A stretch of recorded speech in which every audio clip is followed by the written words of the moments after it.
Olá, eu sou a Raíssa Albinati e está no ar o seu Agro Agora Cast, conexões que cultivam o futuro.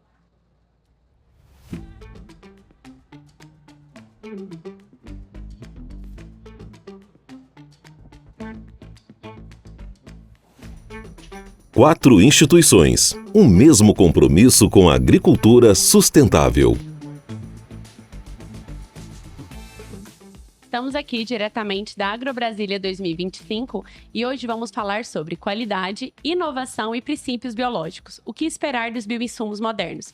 E para este bate-papo, quero convidar Laisa Medeiros, Desenvolvimento de Mercado da Bionat, Antônio Jussier, Diretor Executivo do IGA, e Lidiane Moreira, Supervisora do Laboratório de Microbiologia do IGA. Este episódio é realizado em parceria com a Bionat Soluções Biológicas. Antônio, nos últimos anos, os biológicos ganharam muito espaço na agricultura brasileira. Por que é tão relevante o uso dos biológicos no manejo agrícola? Vamos pensar num contexto geral. Ele se aplica a várias soluções agrícolas hoje para a gente trabalhar num mundo um pouco mais sustentável, né? Uma delas é o auxílio e a efetividade do controle de patógenos, né? O controle de pragas, tanto das culturas da soja, do milho, do algodão, que são grandes, né? Mas também é muito aplicado em hortaliças e outros, e fruticultura, né? Então, esse manejo é um pouco importante, visto que ele concilia com o produto químico para diminuir um pouco o uso dos defensivos ou aumento do uso desses defensivos, que são os fungicidas e os inseticidas, né? E com isso a gente também tem uma aplicação de proteção das moléculas químicas contra a resistência dessas pragas e dos patógenos, né? Que estão presentes aí na agricultura. Além disso, hoje eles também têm outros viés, né? Que são importantes ser considerados, que são os promotores de crescimento, né? Eles fortalecem, melhoram a fisiologia da planta para que ela tenha maior resistência também aos estresses hídricos e térmicos, né? Que têm sido cada vez mais comuns para a gente aqui na agricultura. A gente tem períodos de veranico, períodos com temperaturas elevadas, e ele ajuda a planta a atravessar esses períodos mais críticos, né? Desde que não seja extenso. Não vai fazer um milagre, mas ele contribui muito, principalmente quando ele é aplicado em um sistema que a gente tem matéria orgânica, proteção de solo e palhada, tá? Então, esses são um dos pontos, né? A fixação de nutrientes também foi um ponto muito importante e relevante lá atrás, né? Que hoje a gente tem um nitrogênio que praticamente totalmente substituiu a ureia, né? Pela fixação simbiótica. E eles também participam da ciclagem de nutrientes, que vai contribuir bastante para a gente ali ao longo dos anos e para o futuro, para manter o perfil e a qualidade desse solo, né, mais adequado, com o maior número de microbiotas também presente. Então, ele ajuda muito, além desses pontos, trabalhar uma agricultura mais regenerativa e a sustentabilidade ao longo prazo, né, trazendo um futuro melhor, aí, uma esperança de futuro melhor para a agricultura a nível mundial. Entendi, Antônio. Então, pelo jeito, tem muita coisa aí por trás que é necessário a gente abordar, né? Tem. Ainda pegando esse gancho, quando a gente fala em bioinsumos, eu acredito que logo vem à mente produto. Lais, então conta pra gente o que são esses princípios biológicos que norteiam esse segmento. Legal, Raíssa. Quando a gente fala em princípios biológicos, parece que vai vir, né, um conceito aí, algo muito teórico. Mas nada mais é do que as interações que ocorrem de forma natural na natureza. E aí agora a gente quer trazer isso na forma de manejo biológico. Mas é o quê? Os insetos que são suscetíveis a determinado fungo. Então, quando a gente traz isso para a agricultura, a gente quer que esse fungo controle aquele inseto que, em determinada aumento da pressão dele no ambiente, causa danos à nossa lavoura. Então, a gente tem esse desafio de alimentar o mundo, e então a gente precisa manejar de forma mais sustentável. E aí agora a gente voltando, né, todos os princípios, tudo que a gente foca para poder fazer uma aplicação de um biológico e ter efetividade nele, o que é? Quais são as principais estratégias do uso de biológico hoje que você compreende da sua visão? Legal. É um tema que a gente aborda muito hoje nos treinamentos, com os produtores, que é o quê? Vem lá da ecologia, né? Mas é quando a gente quer aumentar um organismo no ambiente, né, que é o que a ecologia chama ali de manejo aumentativo, a gente tem 2 estratégias, que é o manejo inundativo e o manejo inoculativo. Então, vamos começar do inoculativo. Você citou aí o exemplo do bradyrhizóbio, fixação biológica de nitrogênio. Então, o bradyrhizóbio, quando a gente coloca ele ali no ambiente, ele vai se associar à raiz. E aí, se eu coloquei 10 bilhões de ativos ali por hectare, logo esses 10 vão virar 100, 1000, 10 mil. E aí vai. Então, esse micro-organismo, ele voltou para o ambiente natural dele. Porque eu inoculei ele ali. Então, ele tem a capacidade de se estabelecer de novo e cumprir a função dele ali.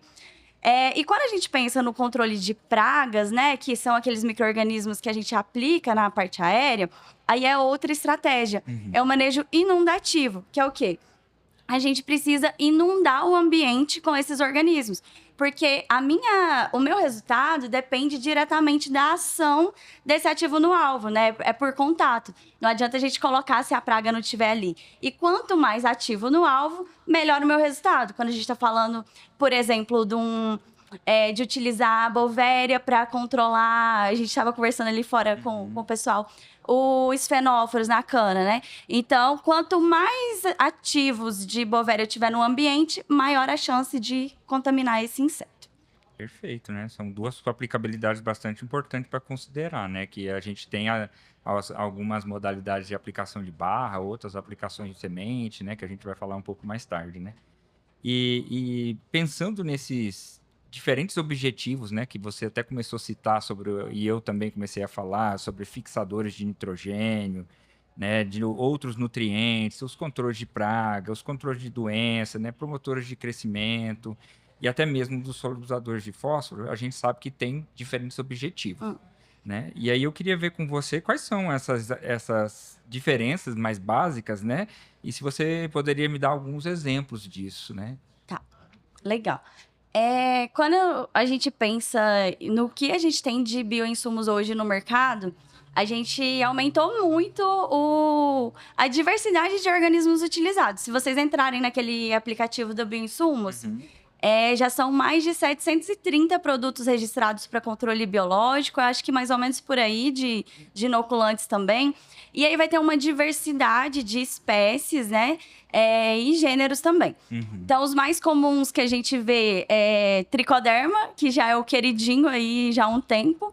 Os bacilos também, e aí dentro dos grupos de bacilos a gente tem subtilis, velezenses, várias espécies, né? Eu tô vendo que agora várias estão entrando em velezense, então toma cuidado aqui em falar algumas espécies. Mas tem uma diversidade. Hoje, por exemplo, a gente trouxe uma Panthea aglomeras para o mercado. Então, é uma bactéria nova, né? E aí é muito importante a gente trazer novas espécies. E o que essa bactéria que está aí mais recente no mercado, ela consegue proporcionar ali para o agricultor? No manejo do agricultor. No caso da Panthea? Da Panthea. Tá. Da Panthea. Bom, a Panthea, ela foi selecionada a dedo depois de 20 anos de estudos ali na Exalc. É a cepa 33.1, Exalc 33.1. Então, ela é muito específica, assim. Mas ela é muito eficiente na solubilização de nutrientes, principalmente fósforo. Ela promove o crescimento acelerado da planta ali. Então, quando a gente pensa que a planta consegue se estabelecer com vigor mais rápido, é uma planta que está usando de forma mais eficiente os nutrientes, é uma planta que também consegue permanecer num ambiente sob estresse melhor do que uma outra que não teve a Panthea inoculada. Ah, entendi. E até porque, assim, é uma das perguntas que eu estava aqui doido para te perguntar, é sobre justamente isso. A gente entrou na Panthea, que agora você está falando, que é uma cepa específica, mas eu tenho outras espécies que também fazem o mesmo processo, né? Que é o Bacillus megaterius, as Pseudomonas fluorescentes também têm uma participação na solubilização de fósforo, né? E quando a gente está tratando até mesmo da mesma espécie de micro-organismos, que são, por exemplo, bacilos, então eu tenho subtilis, eu tenho o Amylocephastes, eu tenho o Megatherium, e existe uma diferenciação em termos de espécie, mas não de gênero, mas também existe dentro da mesma espécie uma diferenciação em cepas, né? E o que isso contribui para a gente? Assim, o que o produtor tem que olhar em relação a essas cepas para ele escolher ou selecionar esse micro-organismo para fazer a aplicação conforme o problema dele lá no campo? Ah, legal. Quando a gente pensa em espécie, é um grupo maior, né? Então, é uma caixinha de indivíduos que compartilham ali uma mesma característica.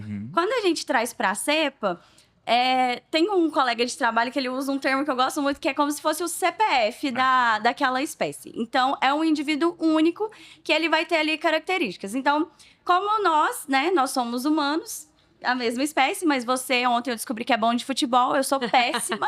Pelo menos alguém acha, viu? Não vi jogando, hein? Foi ele que disse.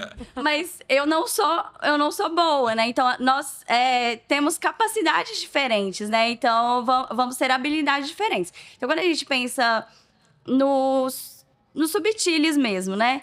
É promotor de crescimento, tem algumas características que vão ser em comum. Agora, o quanto ele faz isso... e aí, voltando para a Panteia, né? Vários micro-organismos têm a capacidade de solubilizar fósforo, mas quando a gente olha para quanto a entrega, a eficiência, isso, né? É diferente e vai variar entre espécies e dentro de uma mesma espécie entre cepas também. E aí, Antônio, trazendo assim, como que o produtor vai olhar isso? Não tem como o produtor fazer essa escolha hoje. Hoje, isso é uma responsabilidade também das empresas de trazer. Hoje, o que a gente faz para trazer boas cepas são as parcerias. Então, hoje a gente trabalha muito forte parceria com a Exalc e a Embrapa no desenvolvimento de cepas. Então, a gente lançou, acho que 6 ano passado, 6 produtos com cepas exclusivas. E aí, eles fizeram todo esse trabalho. Então, quando a gente traz uma Panteia, que não sei o que, ela passou mais de 20 anos sendo estudada na Exalc, que é um pedacinho que a empresa privada não tem tempo, né? O produtor tá pedindo produto, a gente tem que lançar logo. Então, essa parceria, ela é muito importante.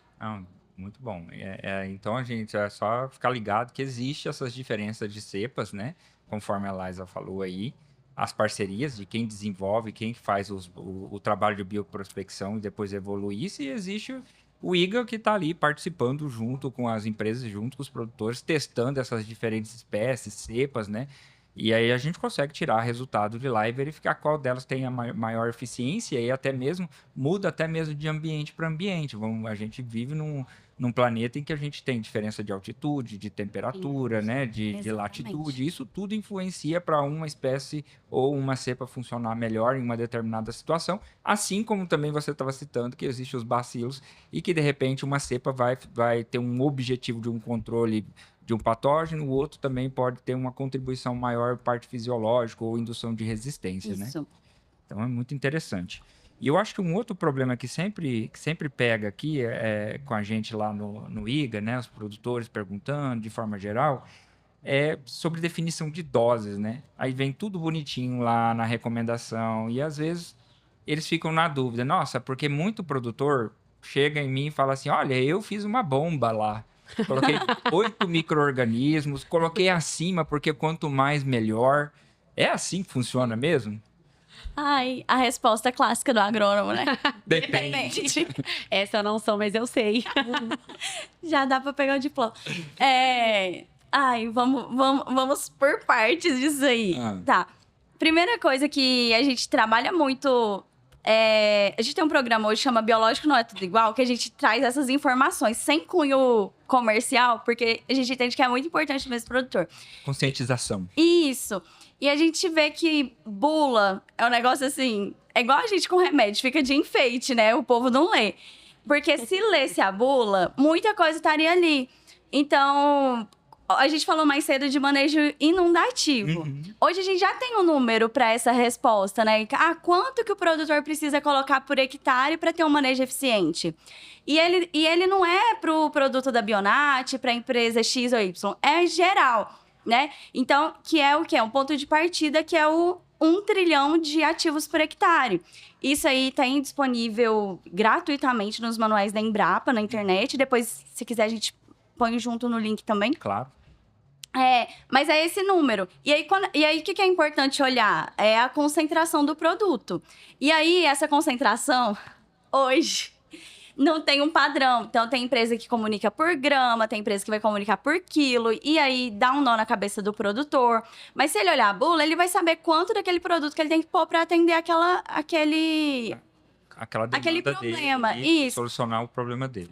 E aí, só para trazer um exemplo mais prático, assim, quando a gente tem um produto que é 1 vezes 10 à nona, para ele chegar a 1 vezes 10 a 12, que é 1 trilhão, então é 3 de diferença ali no exponencial, 3 zeros, então 1000, né?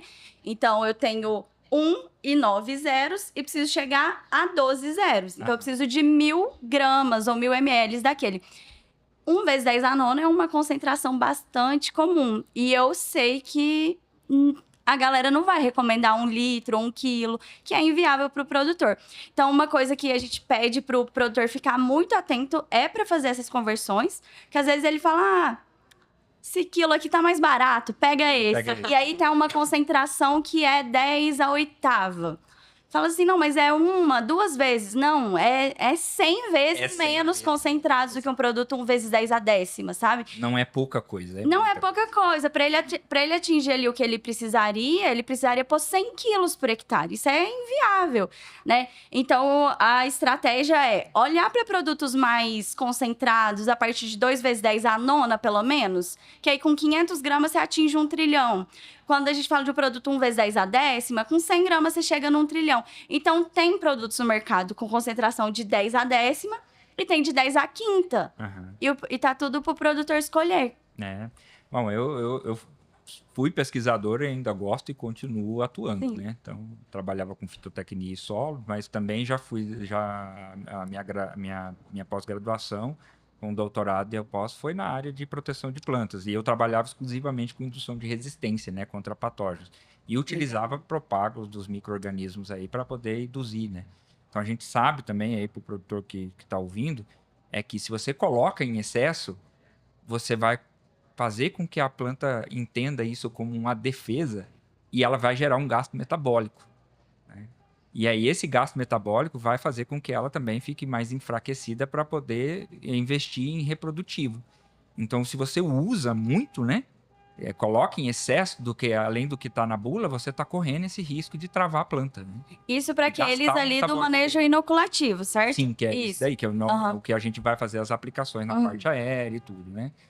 Então, é importante saber e seguir bem esses passos aí para não causar esses problemas e não ter um custo maior, como você tinha comentado, né? E outro ponto também que eu acho importante trazer, Antônio, é sempre ter em mente, assim, quem é meu alvo, né? Se o meu alvo é um inseto, a minha tecnologia de aplicação precisa atingir o inseto. Se é a lagarta, né? Quando a gente quer fazer o controle de lagarta com BT. Então, ela precisa ingerir esse BT que vai estar na folha. Então, a minha tecnologia de aplicação, ela tem que atingir a folha, tem uma boa cobertura ali. Já entra bem aí onde eu quero saber também, que são os métodos de aplicação, né? Eu queimando lá. E eu quero que você siga nessa linha de raciocínio aí, que eu acho que é importante. Os produtores têm tido uma certa dificuldade, né, de fazer as aplicações, de atingir alvo, de saber realmente como é que faz, né? Misturam, a minha fazenda é grande, eu não consigo fazer os biológicos só naquele período que é ideal para o biológico, né?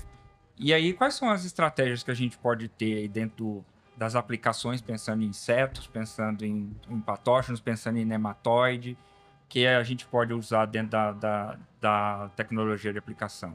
A gente tem sempre que entender quem é o alvo, né? Qual que é o hábito daquele inseto também e o hábito do nosso micro-organismo, né? Então, a gente vê que é um gargalo mesmo, né? Do produtor. O produtor traz pra gente e fala assim, nossa, mas eu planto 24 horas, eu faço a aplicação 24 horas por dia. Eu entendo que é um gargalo do operacional, mas infelizmente são premissas do biológico que a gente não pode atropelar, sabe? E aí... Isso interfere na eficiência dele, na efetividade da resposta que ele tem que dar. Isso. E aí é inerente do micro-organismo, não é algo que ainda está no controle da indústria, né? Hoje o que a gente faz é trazer... E aí o produtor também pode olhar para isso, né? Mas é pensar em quais estruturas estão vindo ali, quais propágulos ele tem, né? E pensar em propágulos que vão permanecer mais tempo no ambiente, né? Isso. E aí, formulações que garantam esse tempo de prateleira, esse potencial ali de ativo no alvo mesmo.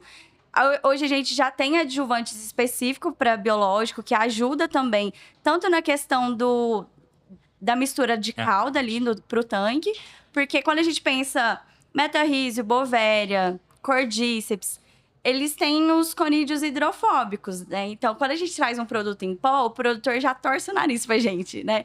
E realmente, se você joga ele direto na calda, a aplicação fica mais difícil. Vai ser um problema. Mas aí, quando a gente faz uma pré-mistura com adjuvante desenvolvido especificamente para biológicos à base óleo, depois eu tenho uma emulsão homogênea que não tenho problema para aplicar. Então, já temos essas respostas. Ótimo. Então, é bom ficar atento aí, né? Que vem formulações que facilitam, que aumentam o shelf life do produto também, né? A viabilidade dele, mas que existe um preparo anterior aí à inserção desses micro-organismos na calda direto para poder fazer, né? Que seria fazer essa calda preparatória antes e depois inserir dentro do tanque, né? Isso. Bom, muito bem. Então, assim, dentro dos manejos, o que a gente pode resumir é que a gente tem as diferentes espécies, as empresas e as entidades públicas, os laboratórios que fazem a bioprospecção, as empresas parceiras, né, como a Bionat, que vão lá e ajudam nesse trabalho e depois fazem a comercialização, né? E aí também tem todos esses processos aí que são envolvidos dentro do manejo que são importantes para o produtor. Então não adianta nada a gente chegar, construir, ter um produto que seja extremamente bom, mas que no final das contas a gente não consiga usar ele adequadamente para que ele consiga ter a efetividade necessária, né? Então, ter esse conhecimento, eu acho legal que vocês tenham esse projeto, né? Que, desculpa, eu não estou lembrando o nome. Mas biológico não é tudo igual? O biológico não é tudo igual, porque isso gera conhecimento e responde muitas perguntas, ou mesmo direciona o produtor a procurar um pouco mais de informação na hora de usar esses biológicos, tá? Então, agradeço muito. E eu acho que um outro ponto que a gente não pode deixar de abordar aqui hoje seria sobre a qualidade e concentração desses produtos, né? Que é muito importante a gente citar. Porque a gente está falando que o produtor vai escolher do que a empresa selecionou. Agora, é importante também verificar os passos, mesmo antes de fazer a aplicação, né? O que é importante aí ser considerado nesse sentido, né? Acho que a Raíssa pode até direcionar melhor aí uma pergunta para a Laisa. Antônio, foi bem bacana o seu ponto. Terminando a fala aqui da Laisa, era uma das coisas que eu ia querer questionar vocês duas, na verdade. Porque vocês muitos falaram da necessidade do biológico, sobre o biológico, enfim. E eu gostaria de saber, e eu acho que é dúvida de muitos também agora, né? Porque biológico é bom. Ponto. Temos isso. Né? Mas não é tudo igual. Mas não é tudo igual. E aí que tá. Por que o produtor tem que se preocupar? Se biológico é bom, vamos voltar, ok. Agora, por que o produtor tem que se preocupar com a qualidade do produto biológico? Lidiane e Laisa, né? Dá um panorama de vocês aí para nós nessa questão. Bom, tem muitos fatores que influenciam na qualidade do biológico, né? E o produtor ele tem que estar ligado nisso. Porque, às vezes, o biológico ele sai muito bom da indústria, mas ele passa por um trajeto até chegar na fazenda, e esse trajeto pode comprometer a qualidade, né? A temperatura, como ele foi transportado, como ele vai ser armazenado na fazenda. A formulação, complexo. A formulação que o produto tem, se ele é líquido, se é em pó, se é OD, tudo vai influenciar também o tipo de cepa que está ali dentro. Porque mesmo que as cepas são iguais ou parecidas, a formulação que vai dar vigor ou não não para essa cepa.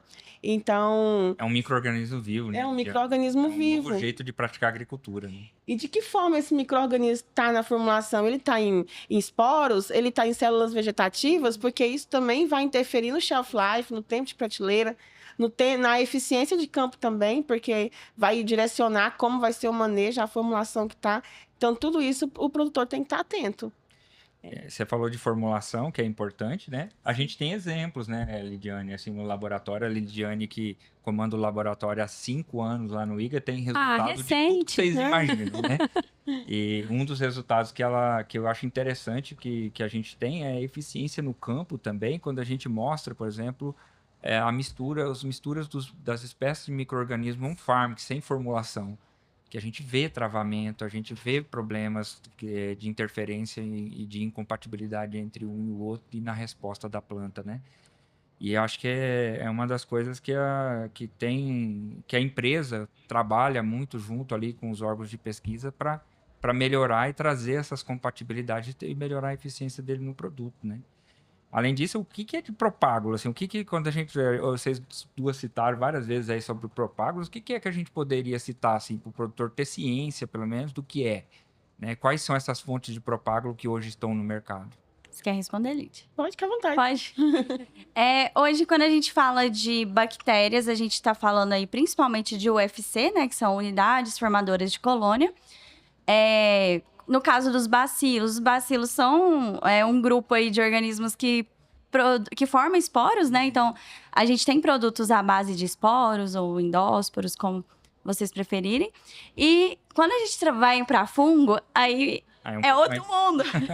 Porque depende de como esse fungo foi produzido. Então, é diferente um produto à base de fungo que foi produzido, né? Hoje até tem as substâncias que o próprio fungo, que os micro-organismos produzem, né? Os metabólitos, isso. A gente fala que é a próxima geração, né, de biológicos. Mas, voltando para fungo, a gente vai ter conídeos, que são a estrutura de resistência, e são células infectivas. Os blastósporos, que são células infectivas, mas já são toxinas, né, Lídia, ali produzidos. O problema do blastósporo é só que ele dura menos no ambiente, mas é uma célula... Tem menos shelf life. É muito. De prateleira e se do ele campo não encontra... também ele é mais sensível. Isso. Se ele não encontrar o inseto ali em até 6 horas, ele foi degradado na natureza. E aí, quando a gente fala aí, hifas, micélios, já são células vegetativas, que não são células infectivas. Me corrige ali se eu estiver errado. Corretíssimo. E aí, então, é um ponto, assim, que o produtor já pode ter atenção, né? Porque, a gente já falou de concentração. Então, 10 a décima, mas de quanto? Porque tem gente que fala que tem fungo a 10 a 12 por grama. Fisicamente, não cabe, né? Cabe. A cara de revolta da Lidiane. Não dá, a gente não acredita. Não cabe 10 a 12 conídeos num grama, né? E aí são pontos que a gente já vai conseguindo separar ali, né? As empresas que estão respeitando as premissas de biológico, né? Eu ia falar outra coisa, esqueci. Mas era sobre que vocês tinham falado de transporte também. E aí, porque para manter, como você bem disse, né, Antônio, são micro-organismos vivos. Emenda até no armazenamento aí também, já, com o produtor, né? Emenda. E a logística, né? Do começo ao fim da cadeia de entrega ali. Boa, eu vou emendar então. Então, quando a gente pensa assim, que todo micro-organismo, ele tem aquele gráficozinho lá da microbiologia, né? Ele se adapta, ele cresce exponencialmente, aí ele se estabiliza ali e depois ele morre. Até o professor Marcos Faria da Embrapa, ele fala, quando a gente hidrata um conídeo, é como se estivesse falando pra ele assim, morre. Porque a vida dele começou a contar, o reloginho dele ali, Se não tiver nada de alimento ali. Se ele não encontrar um inseto, ele vai morrer. E aí, como que a gente consegue trazer essas estruturas num produto, né? E aí, é inerente do micro-organismo, tá? Não é, a Bionat tem que congelar os produtos. Não é isso. O que a gente faz para manter um produto viável por mais tempo? A gente precisa diminuir a temperatura e diminuir a umidade. Porque a partir do momento que ele hidratar, ele vai começar. E aí já tem... Eu não vou lembrar direto, mas tem até uma continha, assim, direta que o Marcos Faria fala. Pra não levar muito ao pé da letra, mas é tipo isso. A cada grau 1 grau a mais, 1 grau Celsius a mais, a gente diminui ali cerca de 4 vezes a vida de prateleira daquele produto, né? Então, hoje... e aí eu posso falar da Bionat, né? A gente escolheu trabalhar com produtos mais concentrados e que também vem em pó, né? E aí a gente manda o óleo ali separado, mas congelados, a gente conseguiu reduzir essa umidade para menos de 7%. Então, a gente tem produtos com shelf life de 2 anos, sabe? De fungo. Era uma coisa que eu queria até entender melhor sobre o shelf life, né? As formulações que tem a base de óleo, os em pó, né? Os líquidos. Uma de vocês duas poderiam falar um pouquinho sobre isso daí? No caso do shelf life? Quem que contribui mais ou tem especificidade por tipo de propago de micro-organismo? Cada produto ele tem uma tecnologia diferente, né? No caso, o OD, que é o óleo, nem sempre vai ter uma viabilidade maior do que o pó. Vai depender muito da formulação que foi feita. Tem que ter ali bacteriostáticos, estáticos, tem que ter uma estabilização. A formulação é que vai falar. Que vai dar a longevidade do shelf life. Eu sei que o óleo é um pouco mais complicado e em pó também, para as aplicações, o produtor prefere ele mais líquido, né? Que o óleo precisa de muita atenção também. Que aí você estava falando da cadeia de transporte, né? Que é refrigeração durante o processo, refrigeração durante o deslocamento, né, que é a logística, e a refrigeração também ali baseada no próprio armazém do produtor, que precisa ter uma câmera. Isso. O pessoal da Embrapa tem esse estudo que eles analisaram o puro conídeo em diferentes temperaturas, o conídeo em óleo e o formulado da mesma cepa. E eles viram que o puro com menor temperatura é o melhor dos cenários, né? Então, por isso que a gente tentou ir para esse caminho aí de trazer o produto em pó e o adjuvante separado. E aí, a gente sabe que logística no Brasil é um desafio. Então, o que o grupo fez, né? O grupo Esseri, que é dono da Bionat, foi criar uma empresa de logística para garantir essa cadeia fria. Então, lá na fábrica é tudo controlado, aí temos um produto bom, que é igual a Lid falou, né? Depois, será que chega tão bom Sai bom, mas será que chega? E aí a gente tem a Floema, que é a nossa empresa de logística refrigerada. Então a gente tem essa cadeia fria. E aí quando tem nossos parceiros, eles têm os freezers que recebem já esse produto. Então a gente garante toda essa cadeia fria até chegar no produtor. E aí quando a gente fala de produtos mais concentrados, eles vêm em pacotinhos menores também, então o freezer cabe bastante coisa ali. Interessante. E a gente falando de vigor e viabilidade, né? Que é uma coisa que a Lidiane está acompanhando de perto e tem visto que as formulações interferem nesse processo e a fabricação também, né, Lidiane? Demais. A gente tem tido bastante problema com questão de vigor, porque não basta só germinar, tem que germinar vigoroso, porque ele tem que ser virulento no campo, né? E a gente vê que a formulação ela pode interferir no vigor do conídeo. Você também tem percebido isso? Sim. O professor Marcos Faria também, eu acompanhei uma rodada de palestras dele e ele fala muito disso. E eu amei, porque a gente considera já nos nossos produtos. Mas poucas empresas estão olhando para isso, mas eu acredito, assim, passarinho verde me contou, que em breve isso pode fazer parte dos registros, né? De ter essa informação de vigor. Que é o mesmo princípio de semente, né? Eu sempre trago isso nos treinamentos, que o conídeo é como se fosse a sementinha do fungo. E aí não adianta só estar viável, né? A semente. A gente não quer 90% de viabilidade e 48% de vigor. A gente quer sementes viáveis e vigorosas. Todo mundo ali, com gás no campo. Para fungo não é diferente. Então, hoje, todos os nossos produtos à base de fungo, eles são formulados com, no mínimo, 90% de conídeos vigorosos. Que são aqueles conídeos, para quem às vezes não sabe, né, Antônio? São aqueles conídeos que vão germinar entre 10 e 16 horas. Porque não é interessante, né? E aí eu acho que a Lidiane pode falar mais sobre essa questão do vigor. Mas pensando assim, não é interessante que o fungo ele fique o dia inteiro exposto ali. Então, 24 mais horas. Rápido, né? Para atender aquela demanda ali de fotoperíodo, de temperatura, né? Isso. E de virulência também, né? Ele precisa germinar para infectar o inseto o mais rápido possível, porque é o que a gente quer, né? Eu também conversei bastante com o professor Marco Faria e eu acredito muito nessa ideia também de vigor. A gente vê, às vezes, produtos com uma concentração muito boa na bula, mas na hora que vai ver, não germina. Às vezes demora até 20 horas para germinar. Quando começa a germinar, 20 horas depois, teoricamente, no campo, não vai fazer tanto efeito mais, né?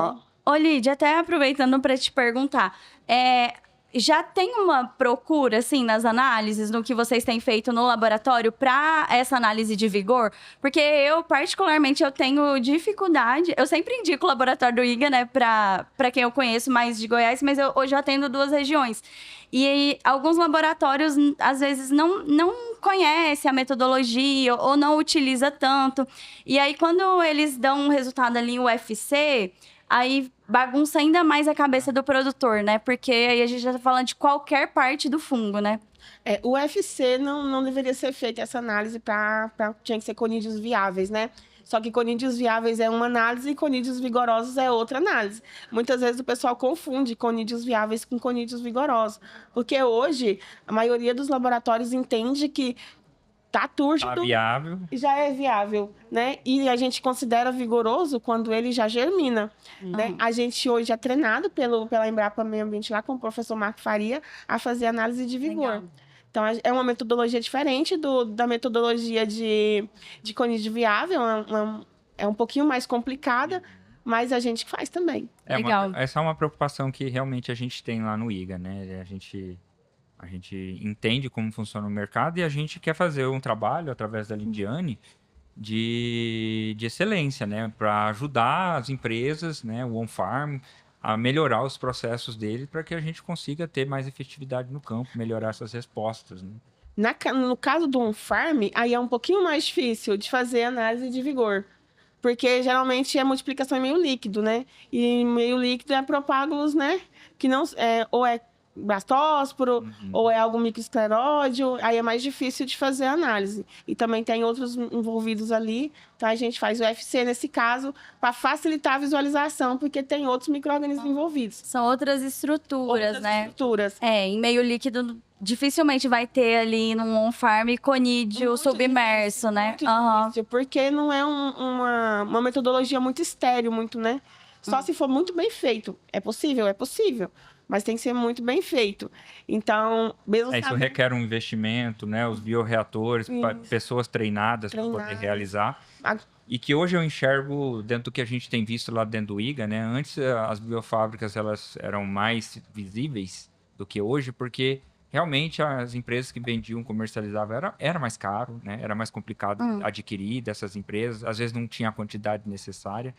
Mas hoje a gente está vendo um barateamento desses materiais do que é fabricado e comercializado pelas empresas, né? E às vezes até pela facilidade, porque um dos gargalos é ter mão de obra qualificada para poder fazer isso dentro da fazenda, né? E eu fico muito preocupada. E o Porque... shelf life é outra situação importante. Isso, e eu fico preocupada porque, assim, hoje, quando a gente visita a fábrica e aí a gente abre, né, para visitas, inclusive de terça a quinta, mas a gente vê o quanto a tecnologia tem, né? Então, para uma cepa se tornar um produto, quanta tecnologia foi investida ali, né? Desde, poxa, a gente fez parceria com uma instituição que estudou um micro-organismo por mais de 20 anos. Tem um BT nosso que veio da Embrapa que foi 30 anos de pesquisa.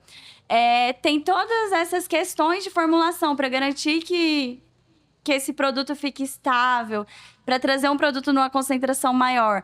E aí, eu tenho muitas dúvidas, assim, por tudo que eu já vi aí no campo, né?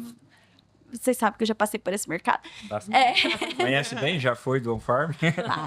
E aí, a gente sabe que assim, é pouco provável. Não, assim, o on-farm tem um caminho para fazer, né? Hoje a lei foi aprovada, a gente apoia a lei, porque o consumidor, que seria o produtor, ele tem o direito de escolher o que ele quer fazer ou não, né? Existem alguns gargalos que precisam ser resolvidos, e para mim um dos mais importantes seria o tempo de prateleira e essa qualificação de mão de obra para ser realizada nas fazendas, né? Sim. Bem como a estrutura, né, Lidiane? Estrutura. É importante ter. Mas com tudo isso sai do principal argumento, que é o valor, né? E Porque o que encarece? Acessibilidade também, Isso. né? A facilidade de acessibilidade, a garantia, porque hoje muitos produtores já enviam material para o IGA, né, da amostra de lote que eles recebem, e aí é avaliado lá, e se não está conforme é recomendado lá na bula, né, a orientação de concentração e tudo, existe os ressarcimentos das empresas para o produtor em relação a isso, né, a troca do produto para ele realmente aplicar aquilo que foi comprado, né? Então, esse é um ponto importante também, que vem crescendo bastante, ajudando bastante os biológicos, é garantir que as empresas entreguem o que foi prometido, né? E os aventureiros que não conseguem fazer isso vão ficando pelo meio do caminho, né? Isso é bom. Interessante. Assim, um último ponto que eu queria verificar com vocês é sobre a importância da compatibilidade. Eu citei o on-farm com as formulações, né, que resolve muitos problemas de compatibilidade entre espécies, que dá para agrupar dentro do mesmo produto, mas também tem uma preocupação com o químico, que o produtor quer ter a economia de colocar o produto dele junto com alguma aplicação que ele vai fazer, que vai ser um herbicida, que vai ser um inseticida, que vai ser um fungicida. E eu queria entender de vocês duas o que vocês acham disso e quais são as principais orientações que tem que ter, né? E da parte do laboratório é o quanto de que forma isso pode ser avaliado lá para ajudar as empresas também a melhorarem o portfólio delas e as recomendações de aplicação e interação com esses produtos químicos. Hoje a gente avalia a compatibilidade lá, os produtores eles pedem para a gente avaliar, principalmente cauda simulada, e a gente tem visto que eles são muito carentes de informação.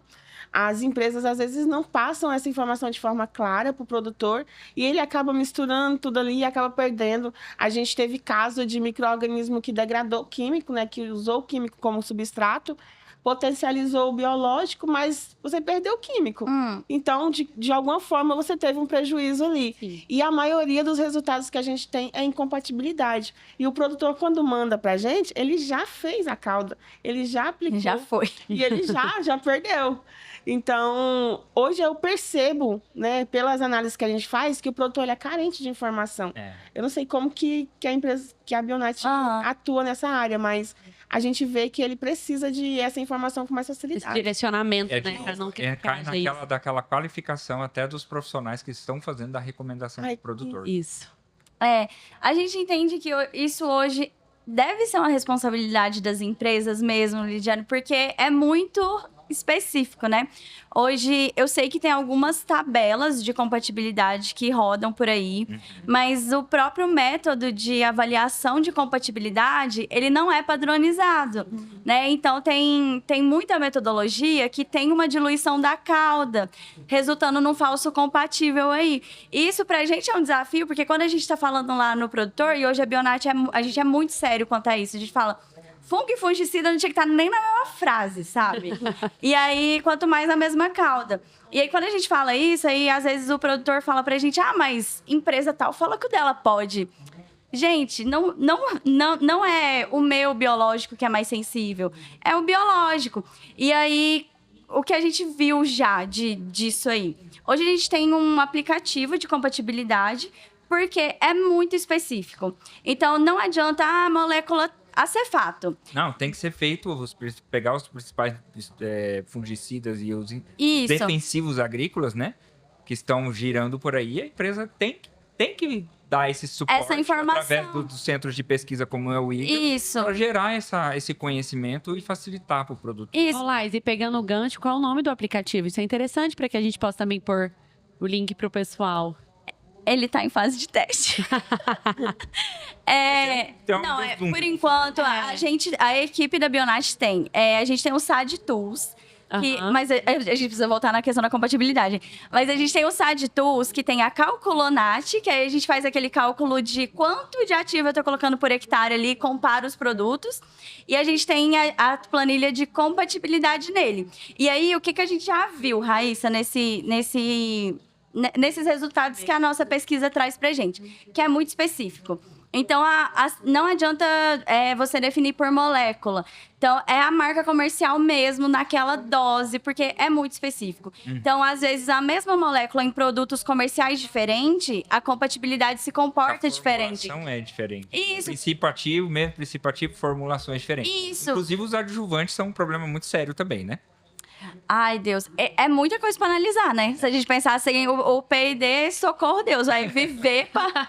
Lidiane, viver para analisar a compatibilidade de calda.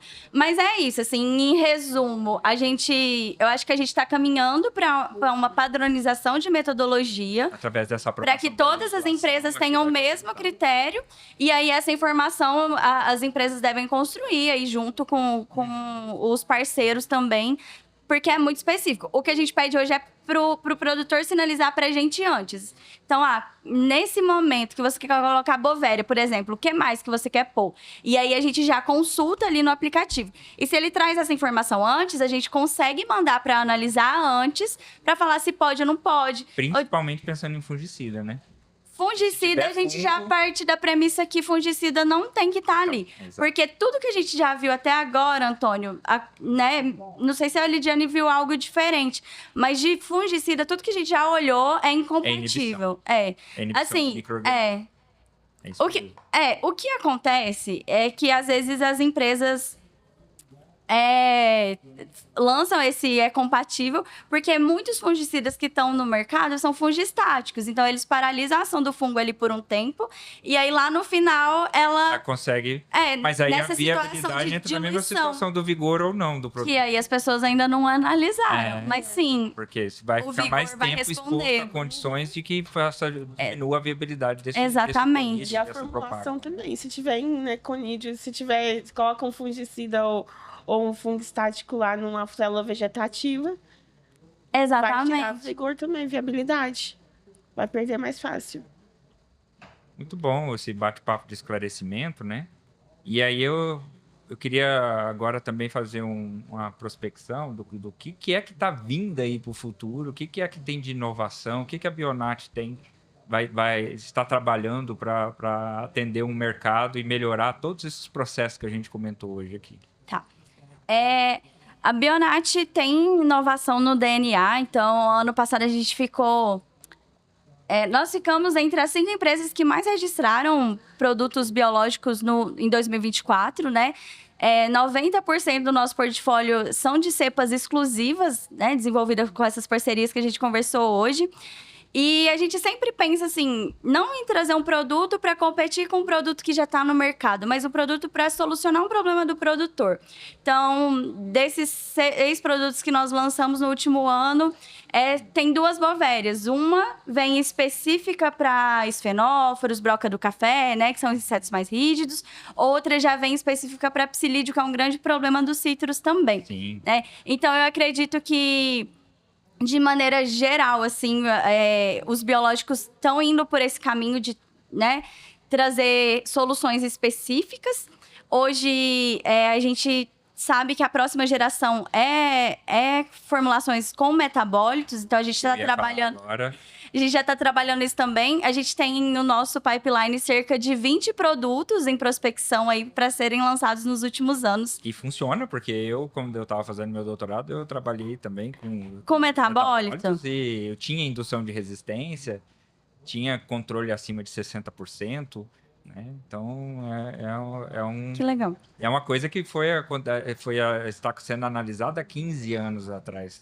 Não é fácil. A gente tem esse tempo aí, esse delay, né, dentro das inovações, porque metabólitos é uma coisa que está sendo trabalhada há 20 anos atrás.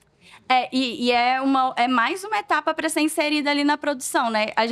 O nosso tricoderma, por exemplo, a gente passou por uma atualização de bula dele recentemente, justamente por um bioprocesso para trazer os metabólitos, né? Uhum. Mas até que a gente consegue quantificar, identificar esses metabólitos para ter segurança, né?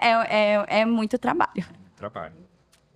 Bem, então estamos aí. Esse hoje é o que a gente procura no agro, é o que o mercado está pregando, né? A exigência de mercado, mas é a exigência também da parte ecológica do mundo, né? A gente tem que melhorar esses processos de produção né? E isso a agricultura vem fazendo muito, né? Embora ainda haja um caminho muito grande, porque a gente realmente não tem as tecnologias todas à mão e todas desenvolvidas da forma como poderia ser, e nunca vai estar, sempre vai estar num processo de melhoria.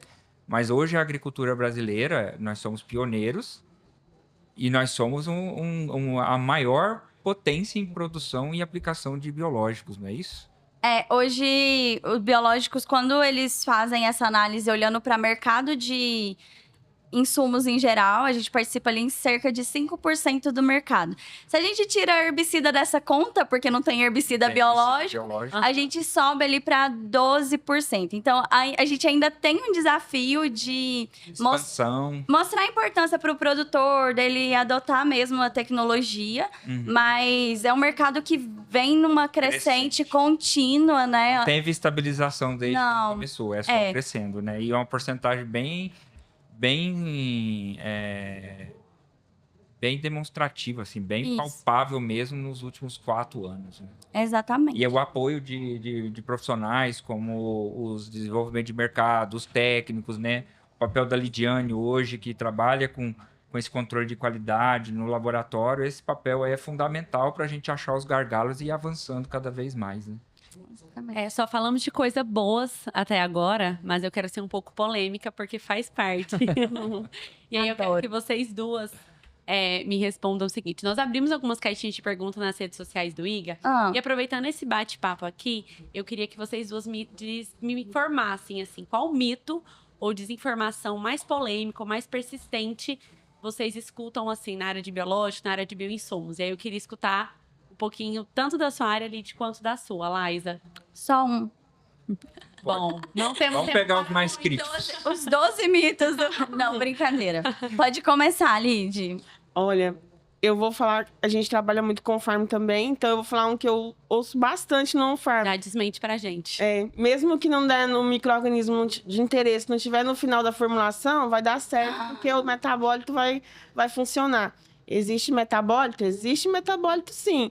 Mas tem micro-organismo que precisa estar presente, célula viável e às vezes até esporos, cristais no final da multiplicação. Socorro, não tem jeito, só o metabólito. Então, quando alguém chegar falando, e tem outra que eu lembrei aqui agora, eu tenho que falar. Que o micro-organismo... A Lid tem uma lista, viu, gente? Isso eu já ouvi até de empresa, viu? Que depois que multiplica, o micro-organismo muda a morfologia. Esse aí eu já sei que não é, aprende com as meninas. Não existe isso, gente. A morfologia vai ficar. E aí vai deixar de ser gram negativo e passar gram positivo. Meu Deus. Característica igual a gente acredito nessa, não. Não mudou de virar animal também. Não tem jeito, não. Vai, Laísa, você, solta Nossa, eu acho que depois eu vou sentar com a Lid, a gente vai fazer... Tem os 50... Como é que é? 500 perguntas, 500 respostas da Embrapa? Vamos fazer os 500 mitos, então. Agora solta a sua pra nós. Tem uma que a gente gosta de desmentir, que é assim, quando um produto tem uma concentração baixa, e aí o vendedor fala assim, não, é porque a minha cepa é mais virulenta. Essa é... E aí, o que a gente sempre fala, né? Pra comparar, a gente tem que comparar laranja com laranja. Então, pra eu falar que o micro-organismo é mais virulento, e a gente vai ter cepas mais virulentas que vão ser identificadas lá na primeira fase de pesquisa, né? Mas pra eu falar que um é mais virulento que o outro, eu preciso ter comparado eles na mesma concentração, né? E aí a gente já viu que mesmo concentração... mesmo assim, uma cepa muito boa... Em concentração baixa, ela não vai aparecer como Até por isso que a gente tem a curva de concentração, que é aplicada para ver o mínimo, a resposta, a concentração mínima para atingir um resultado de eficiência. Que é o 10 a 12 ali que a gente tem que ter na cabeça, gente. 1 vezes 10 a 12. Não esqueça. Perfeito. Outra, só... Mais um mito. O fungo com fungicida também, eu acho que é um mito que é mais do pessoal do comercial, né? Que pode misturar também. Perfeito. Eu acho que foi um bate-papo bem legal. Acho que é um assunto, assim, que é aquilo que a gente falou. Todo biológico é bom, mas não é tudo igual. Quero agradecer a sua presença, Laísa. Muito obrigada, tanto por ter topado o episódio conosco, tanto pela parceria com o IGA. Agradecer a presença do Antônio e da Lidiane também. E informar, pessoal, que os episódios vão estar disponíveis em todos os canais do IGA. Então, é só procurar nas redes sociais IGA Agricultura e também do YouTube. E convidar para vocês assistirem os próximos episódios.